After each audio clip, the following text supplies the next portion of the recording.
L'évangile selon Marc est le plus court des 4 évangiles. La tradition l'attribue à Marc, un compagnon de Paul, puis de Pierre. Les premiers mots en donnent la clé, la bonne nouvelle. C'est que Jésus est Christ et Fils de Dieu. Christ prendra toute sa signification dans la bouche de Pierre après les paroles et les actions en Galilée. Et Fils de Dieu dans la bouche du centurion devant la mort sur la croix. Le récit commence avec un court prologue, 1:13, annoncé par le prophète Ésaïe. Jean-Baptiste prépare les foules à accueillir l'envoyé de Dieu. C'est Jésus de Nazareth.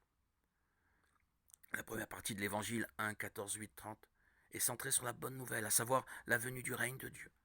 Dès le début, Jésus y associe des disciples.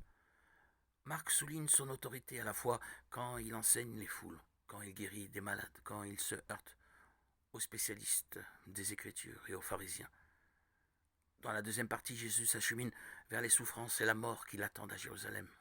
8:31, 10:52. 3 fois, il en informe ses disciples, mais sans être compris. Il se désigne souvent comme le Fils de l'homme, expression étrange, qui ne fait qu'épaissir le mystère autour de sa personne.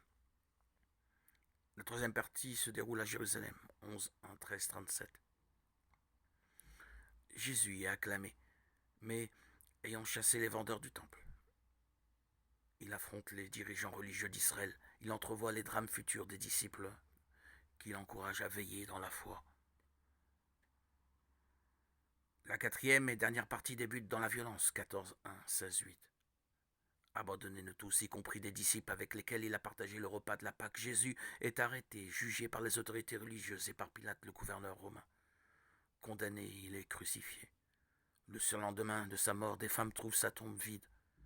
Devant la révélation inouïe qu'il est vivant, elles s'enfuient troublées.